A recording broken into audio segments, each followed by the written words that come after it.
Gente, como eu fico grata da Igreja Presbiteriana não ter pastoras. Porque a sensação é terrível. É muito bom estar aqui com vocês. Agradeço muito ao pastor Arival o convite, o privilégio de estar trabalhando como membro dessa igreja e poder estar ajudando no ministério de aconselhamento bíblico. Deixa eu contar um pouquinho da minha história. Eu nasci na igreja presbiteriana. Meus pais eram membros ativos. Meu pai era presbítero e também regente dos corais da igreja presbiteriana da Lapa, presbiteriana unida também, presbiteriana de Pompeia.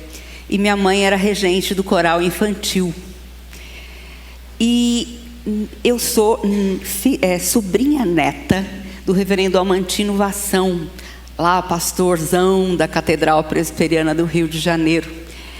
E ele me ajudou muito em muitas épocas da minha vida.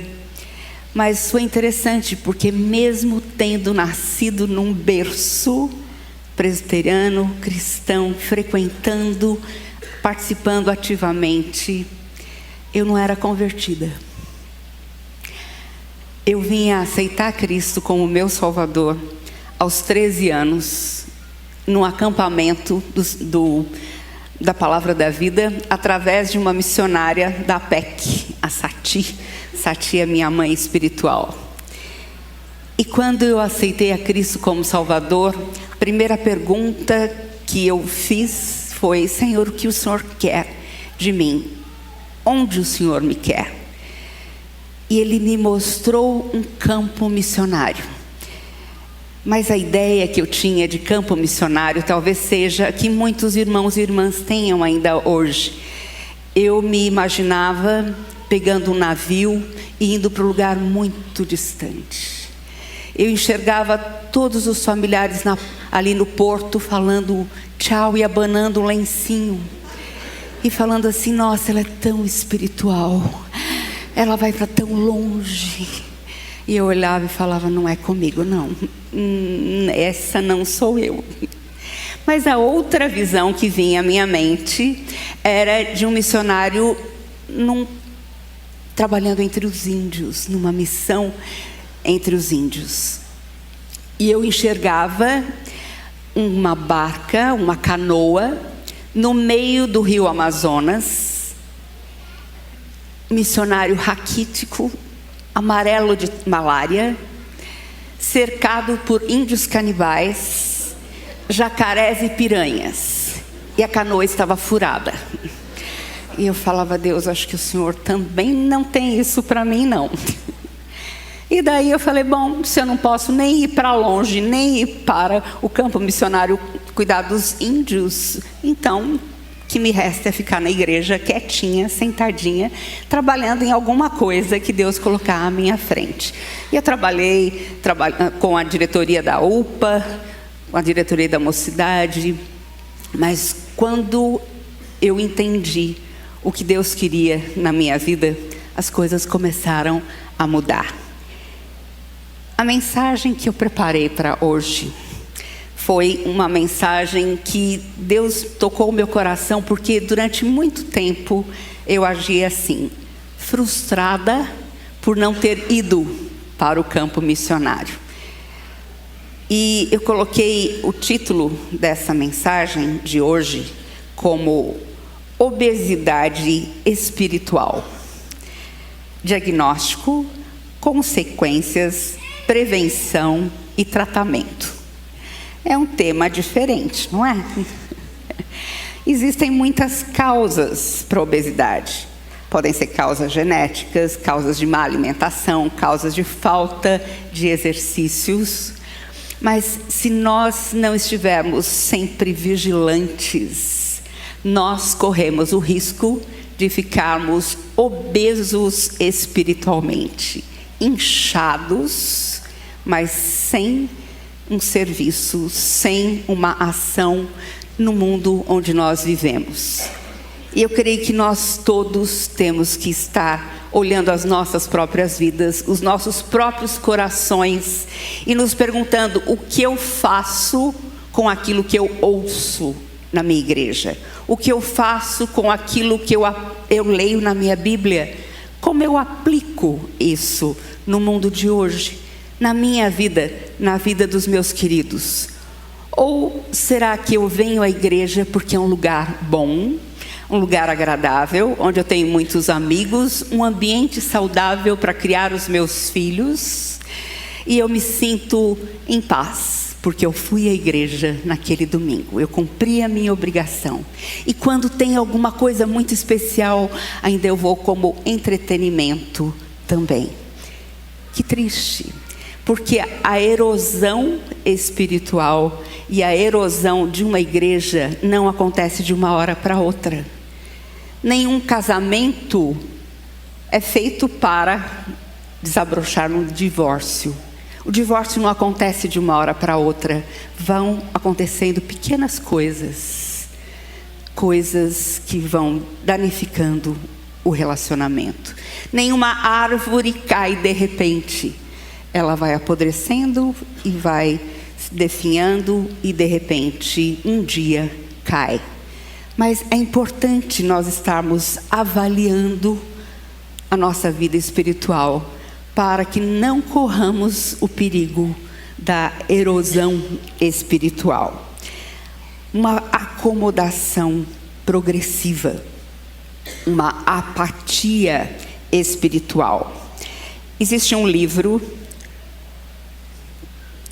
escrito por Charles Swindoll, A Igreja Desviada. Ele fala assim sobre apatia espiritual. Nos 6 volumes do livro Declínio e Queda do Império Romano, o historiador Edward Gibbon afirma: Roma é um excelente exemplo do processo e dos resultados da erosão observados em seu declínio e queda. Essas nações sempre seguiram um ciclo previsível. Pense em um grande círculo e começando no sentido horário, a partir da indicação de 30 minutos. Imagine uma nação passando da escravidão à fé espiritual, desta à coragem, em seguida à liberdade e sucessivamente à abundância, à complacência, à apatia, à dependência e no final, mais uma vez, à escravidão. Muitas causas podem acontecer para causar essa erosão. Algumas mega igrejas que nós temos assistido em noticiários, igrejas que têm um enorme sucesso e caem repentinamente pela erosão moral de alguns dos líderes. Crentes que muitas vezes estão acostumados à mensagem, mas aquela mensagem já não fala mais ao seu coração tão profundamente como falava no começo. Eu li uma mensagem ao profeta de Deus, Ezequias, no capítulo 2, ele fala assim: essa voz me disse, filho do homem, fique em pé e falarei com você. Enquanto você fala comigo, o Espírito entrou em mim e me fez ficar em pé. Filho do homem, eu vou enviá-lo aos filhos de Israel, as nações rebeldes que se rebelaram contra mim. Você, filho do homem, não tenha medo deles nem do que eles disserem, mesmo que você esteja entre sarças e espinhos e more com escorpiões. Não tenha medo do que eles disserem, nem se assuste com o rosto deles, porque são casa rebelde. E mais à frente, em Ezequiel, capítulo 33, versículos de 30 a 31, Deus vai prevenindo Ezequiel para que ele não desista, que ele não desmorone no meio da sua dura tarefa. E ele fala assim, 33, 30 e 31. Quanto a você, filho do homem, os filhos do seu povo falam de você junto às paredes e nas portas das casas, dizendo um ao outro, cada um ao seu irmão, venham, vamos ouvir as palavras que procedem do Senhor. Eles vêm até você como o povo costuma vir, assentam-se diante de você como meu povo e ouvem as suas palavras. Que lindo, né? Confortante, mas não as põem em prática. Com a boca professam muito amor, mas o coração deles só ambiciona lucro. Para eles, você não passa de alguém que canta canções de amor, tem uma bela voz e é um bom músico, porque ouvem as suas palavras, mas não as põem em prática. Que pesado esse texto. A igreja de Jesus não foi feita por Ele para ser um fim em si mesma. Para ser um local agradável, ótimo, mas é muito mais do que isso. E tem que ser muito mais do que isso. Eu quero fazer algumas perguntas, porque eu fico incomodada comigo e com as minhas reações no dia a dia, diante dos programas de televisão. Eu vejo tanto sofrimento no mundo, mas quando eu desligo a televisão, passou o jornal, parece que eu esqueço disso. E talvez isso também aconteça com qualquer um de nós, qualquer um de vocês. E eu trago aqui algumas coisas para a gente pensar nesse sentido. O número de venezuelanos em Roraima, dormindo 1.000 pessoas em uma praça, com homens, mulheres e crianças. Isso mexe no seu coração. Número de suicídios na ponte em Vitória, na ponte de Natal, numa grande ponte nos Estados Unidos.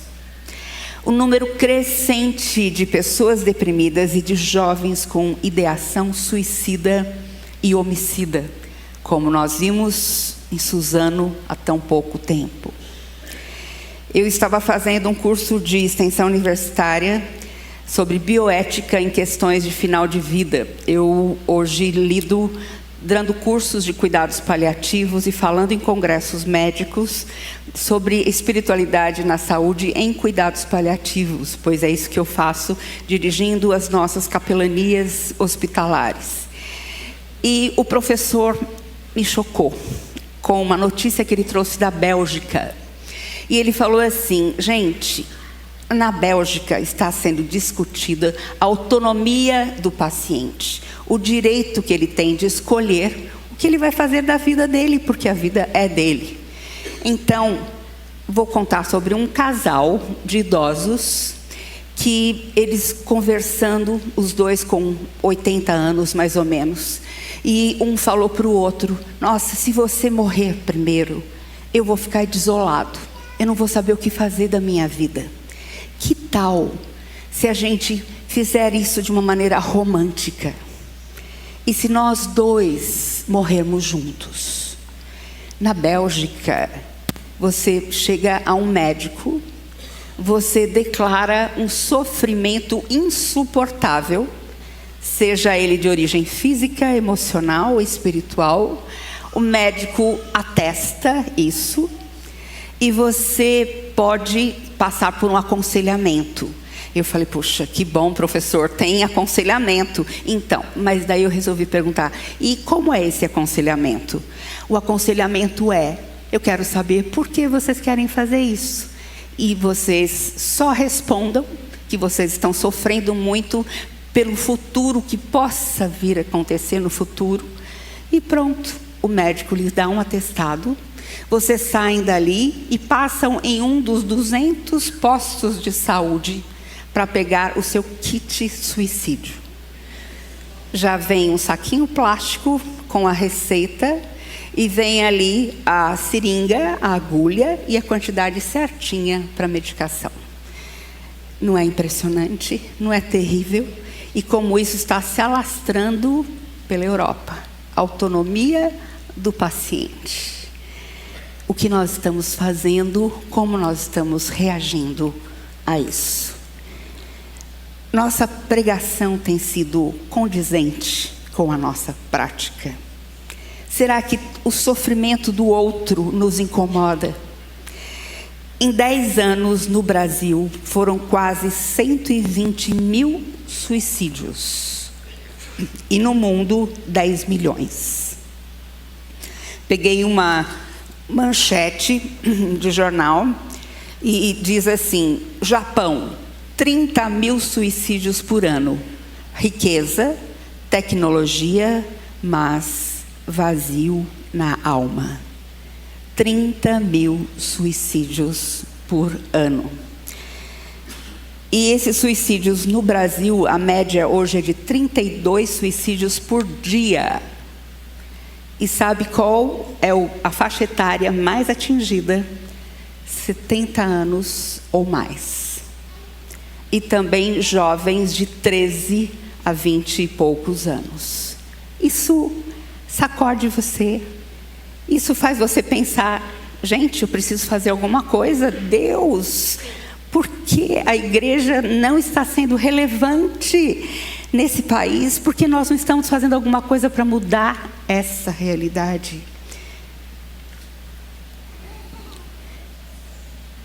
Obesidade espiritual, a prevenção, consolo e esperança para um mundo aflito. Efésios 2. E eu gosto de falar sempre para as nossas equipes de capelania. Eu quero que você sempre se lembre quem você era, quem você é e por causa de quem. Quando nós nos lembramos disso, nós não ficamos orgulhosos e arrogantes. E Efésios 2, Paulo diz assim: Ele lhes deu vida, estando vocês mortos em suas transgressões e pecados, nos quais vocês andaram noutro tempo, segundo o curso desse mundo, segundo o príncipe da potestade do ar, do espírito que agora atua nos filhos da desobediência. Entre eles também nós todos andamos no passado, segundo as inclinações da nossa carne, fazendo a vontade da carne e dos pensamentos. E éramos, por natureza, filhos da ira, como também os demais. Mas Deus, sendo rico em misericórdia, por causa do grande amor com que nos amou, e estando nós mortos em nossas transgressões, nos deu vida juntamente com Cristo. Pela graça vocês são salvos. E juntamente com Ele nos ressuscitou. E com Ele nos fez assentar nas regiões celestiais em Cristo Jesus. Deus fez isso para mostrar nos tempos vindouros a suprema riqueza da sua graça em bondade para conosco em Cristo Jesus. Porque pela graça vocês são salvos mediante a fé. E isso não vem de vocês, é dom de Deus, não de obras, para que ninguém se glorie. Pois somos feitura dele, criados em Cristo Jesus, para as boas obras, as quais Deus de antemão preparou para que andássemos nelas. A prevenção para a obesidade espiritual é saber que nós estávamos mortos em nossos delitos e pecados, que nós não tínhamos nada para oferecer ao Senhor ou a qualquer outra pessoa, que nós estávamos vivendo em pecado. Mas Deus, e pela sua misericórdia, Ele vê a nossa miséria e o seu coração, córdia, se condói.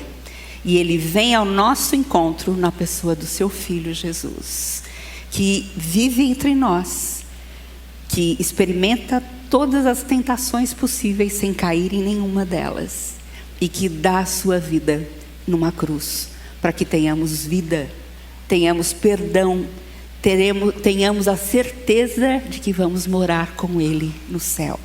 E tenhamos uma mensagem para este mundo, que se afoga na depressão, no sofrimento cada vez mais e mais. Eu achei uma frase muito interessante. Não é suficiente ter uma ortodoxia e praticar boas obras. Cristo quer dos cristãos não apenas o coração, mas também suas mãos e sua mente. John Waldorf.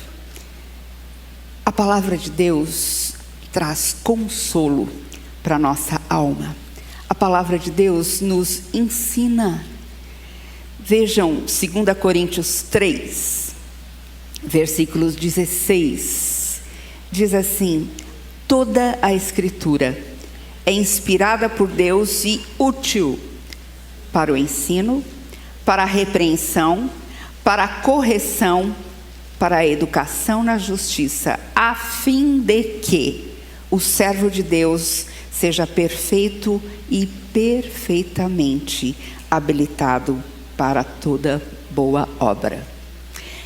Gente, quando eu fui procurar o que Deus queria para mim em relação a um campo missionário, Ele me mostrou os hospitais. Estou há 37 anos trabalhando como capelã hospitalar. Comecei como capelã titular evangélica do Hospital das Clínicas de São Paulo. E hoje estamos em muitos hospitais, são mais de 200 hospitais em todo o Brasil e em 13 países também. Mas fazer isso é alguma coisa que nem não é muita gente que gosta. Conviver com o sofrimento. Se não for o Senhor mexendo no nosso coração, abrindo os nossos olhos e nos levando, nós não temos o que fazer. Se a palavra não vier dele, se a compaixão não for dele, nós não temos o que falar. Jesus andava entre o povo, Mateus 9, ele andava ensinando, curando, conversando com as pessoas. E o que me toca mais, sendo Deus, ele não precisaria fazer isso. Mas ele andou entre o povo e o seu coração se compadeceu do povo. Porque ele fala que ele os via como aflitos e perdidos, como ovelhas sem pastor.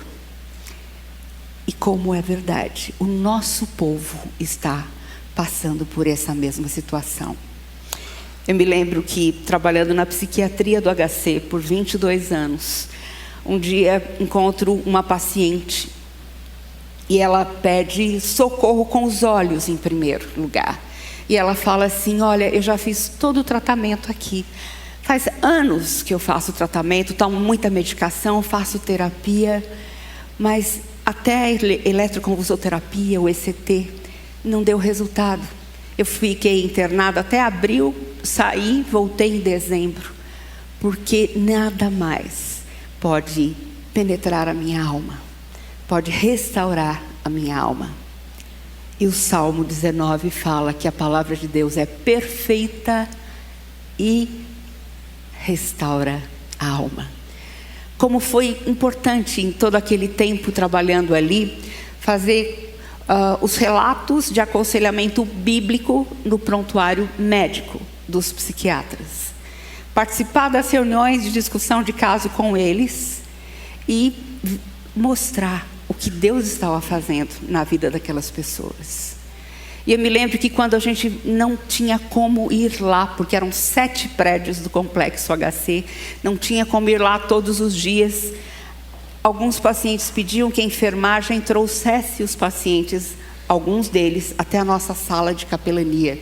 E eles falavam assim: por favor, não deixem de ir lá, porque a mensagem que vocês têm mexe na nossa alma, faz diferença no nosso dia, nos dá certeza de perdão, certeza de que Deus nos ama, e isso é remédio para a nossa alma. Gente, o povo, o mundo está clamando e nós precisamos fazer alguma coisa. Eu me lembro de uma paciente muito em especial, a Tânia. A Tânia aceitou a Cristo como Salvador no leito. Tânia estava com 15 anos e estava há 15 anos internada no setor de paralisia infantil do Hospital das Clínicas de São Paulo. O seu movimento era só de pescoço e num dos dedos. E ela falava assim: agora que eu aceitei a Cristo como meu Salvador, agora que eu sei que Cristo vive em mim, como eu posso servi-lo? O que eu posso fazer para servir esse meu Deus? E eu pensei, meu Deus, e agora?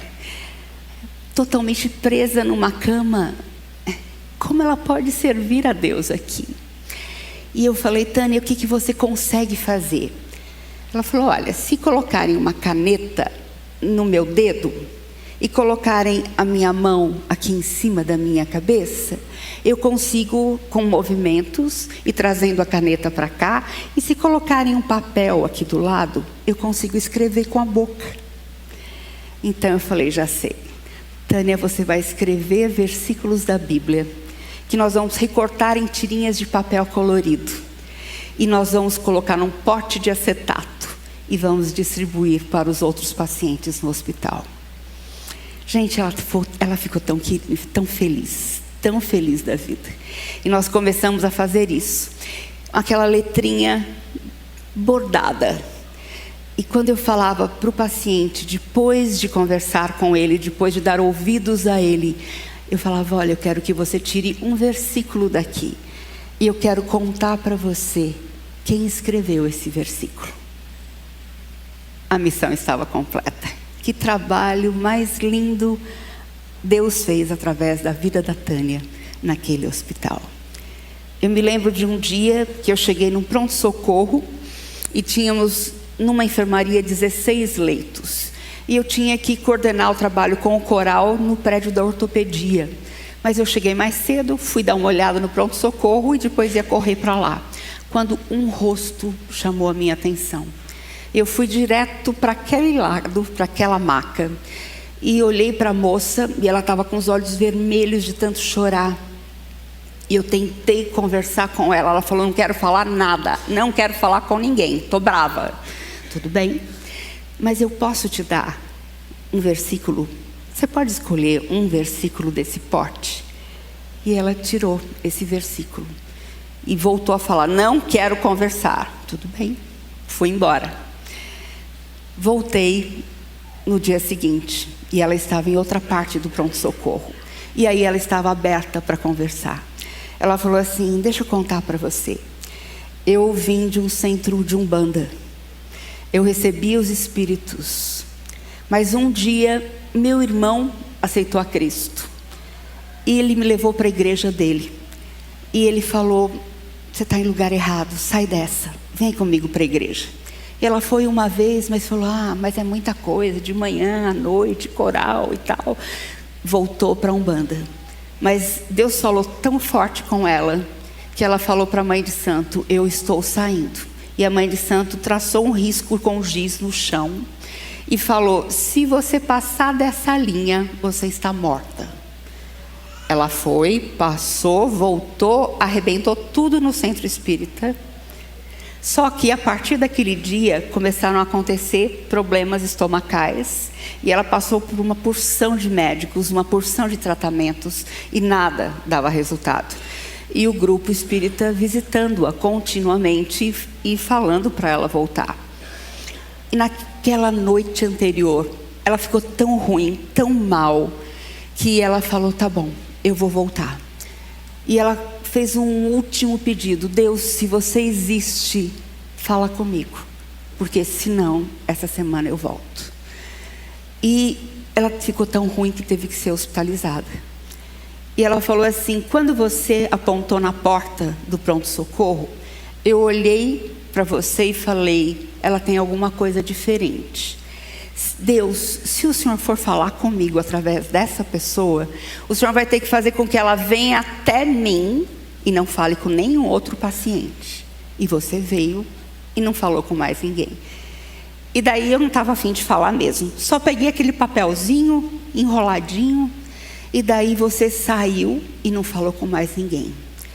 E daí eu abri aquele papelzinho enrolado. Estava escrito assim, Disse Jesus: eu sou o caminho, a verdade e a vida. Ninguém vem ao Pai a não ser por mim. E aquela moça aceitou a Cristo como Salvador naquele dia. Foi localizado em seguida o seu problema estomacal e ela pôde sair do hospital e ir para a igreja. Graças a Deus. Mas eu estou falando tudo isso porque eu creio que a igreja tem uma ação no mundo. E é uma ação que só o Espírito de Deus pode desempenhar através da sua vida e da minha vida. Se você tem um relacionamento com Deus, através da pessoa de Jesus, se Ele realmente fez diferença na sua vida, se Ele tem transformado o seu viver a cada dia, você não pode ser como o sacerdote, como o levita, que veem a dor do povo e passam de largo. Você tem que ser como o samaritano. Tem que sentir e experimentar a compaixão que o samaritano experimentou na história de Jesus e que Jesus experimentava ao andar entre as multidões. Compaixão que fez com que ele fizesse o maior sacrifício de dar a sua vida na cruz por nós. Missões urbanas, atingindo as pessoas fora da igreja, imitando a Jesus, fazendo essa ginástica espiritual. Você não vai sofrer de obesidade espiritual.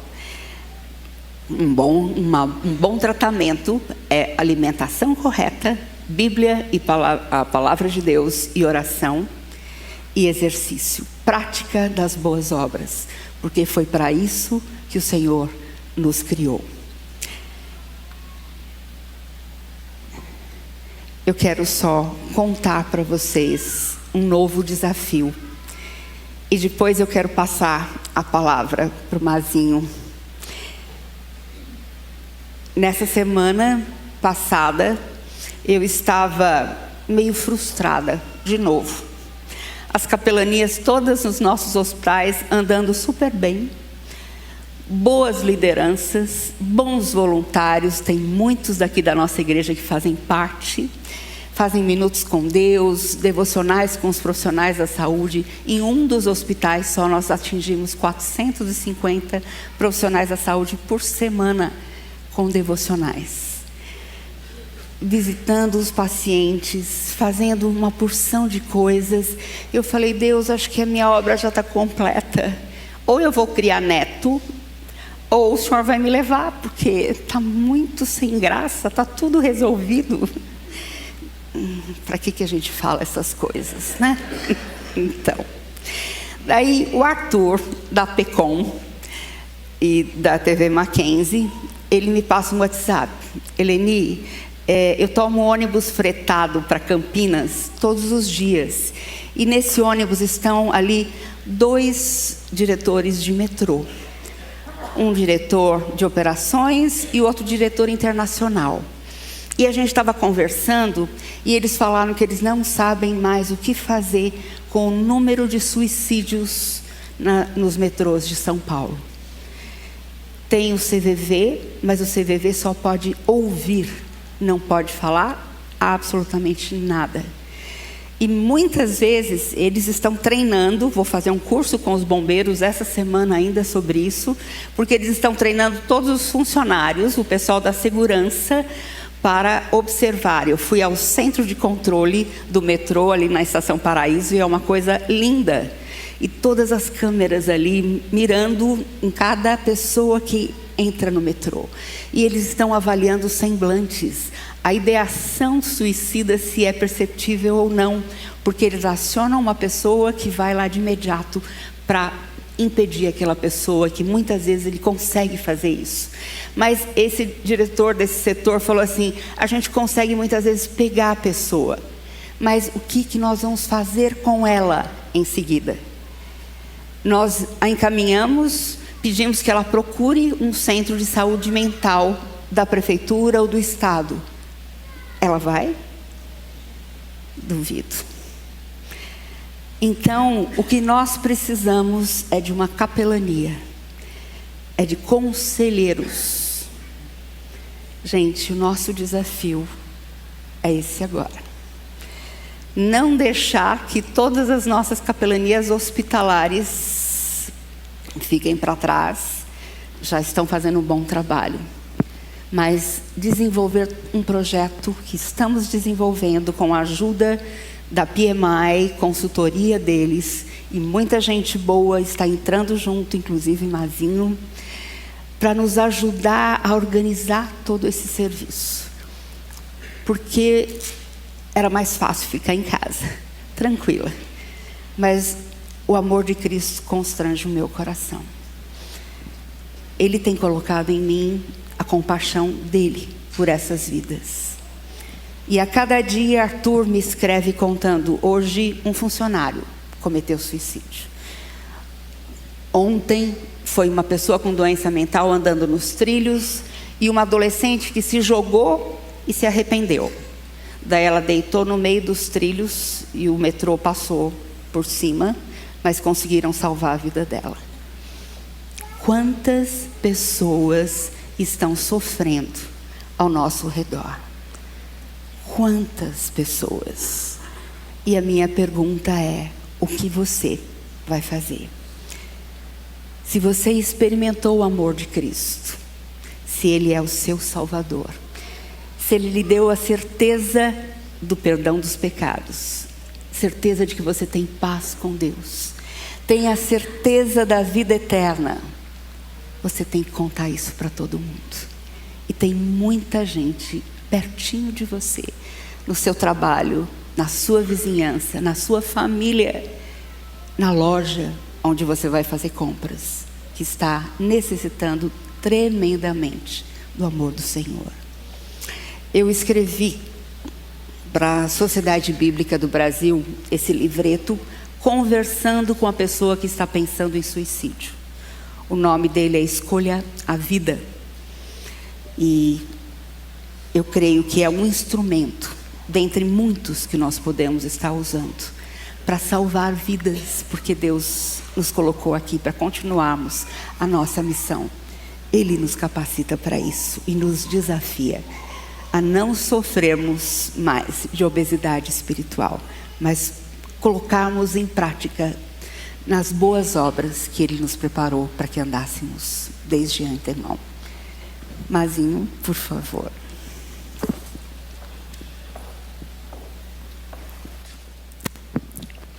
Irmãos, depois que a Eleni nos amoleste o coração, trava a voz, ela pede que eu fale. Um golinho d'água antes.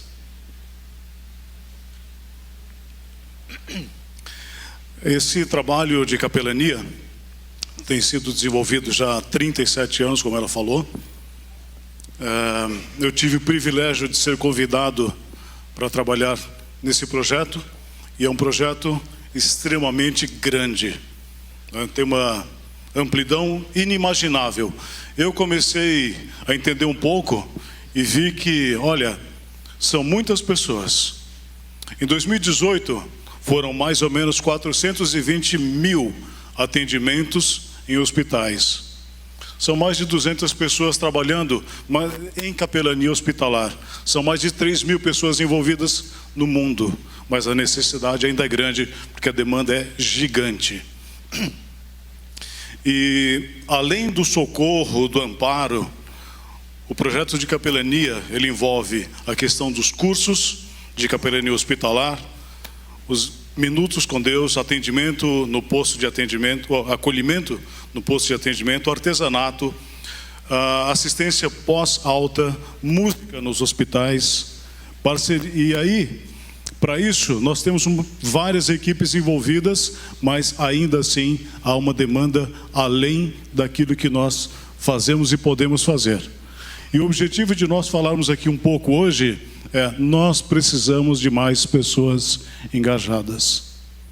Precisamos de mais pessoas dando suporte, seja atendendo nos hospitais, seja suportando os capelães, seja ajudando a sustentar os capelães, seja fazendo doações também.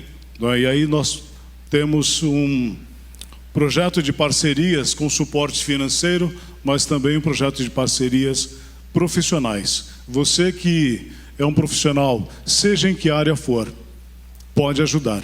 Seja advogado, seja médico, seja em que área for, você pode ajudar. Eu posso ajudar.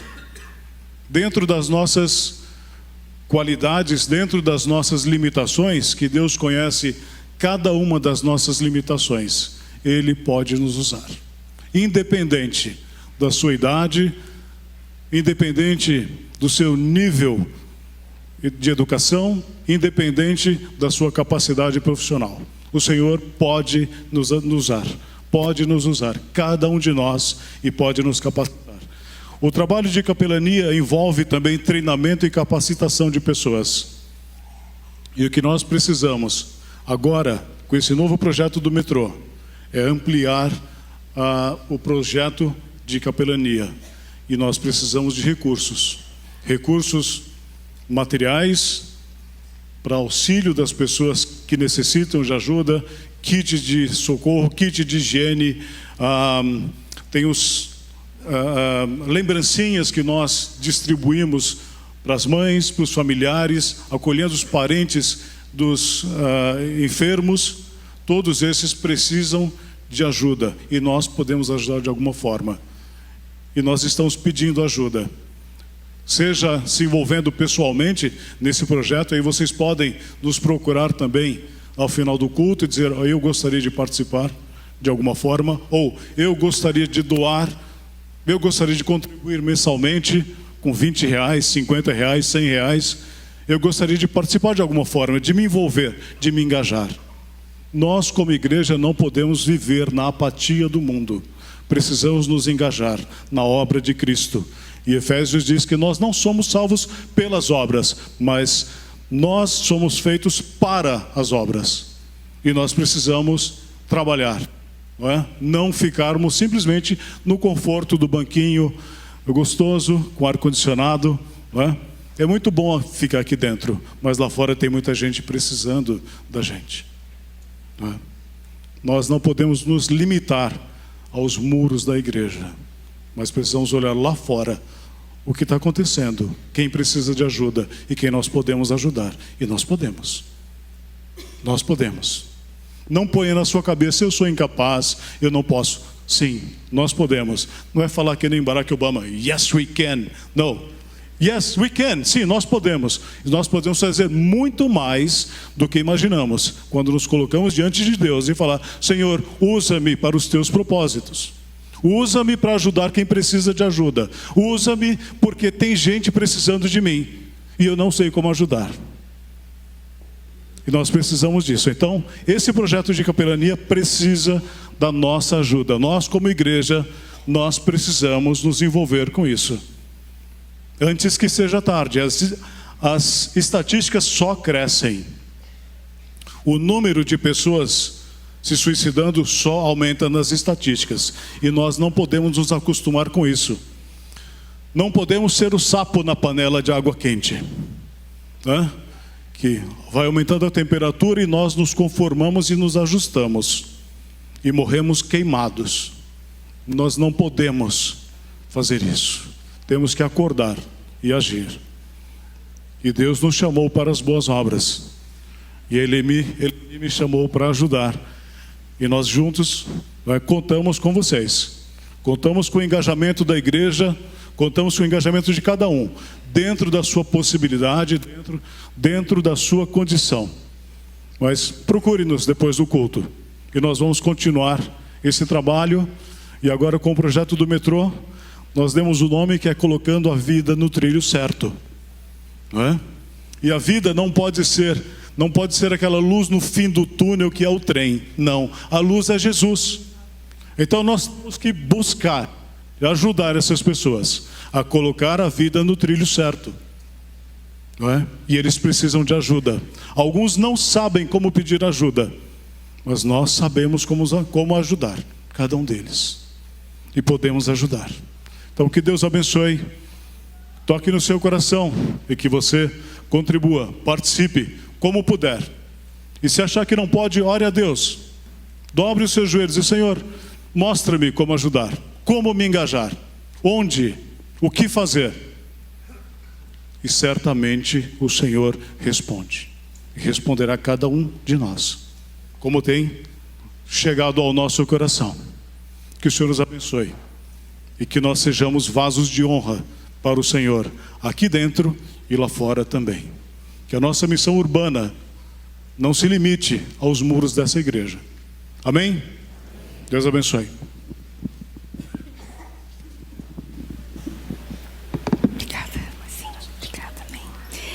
Gente, vocês devem ter recebido essa folhinha que mostra como você pode se engajar.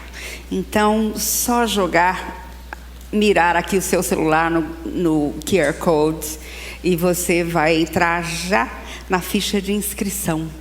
Então, você pode fazer isso. Lá embaixo, temos várias pessoas da equipe de capelania que podem lhe dar mais instruções. Nós trouxemos um vídeo que, se vocês acharem que dá tempo, depois do fim do culto, vocês podem assistir. Se não, por favor, cheguem em casa e abram o vídeo. Está no site www.capelanianasaude.org.br. Capelania na Saúde. E você vai ver tudo o que nós fazemos dentro do hospital, depoimento de pacientes, médicos e diretores de hospitais. Deus abençoe vocês.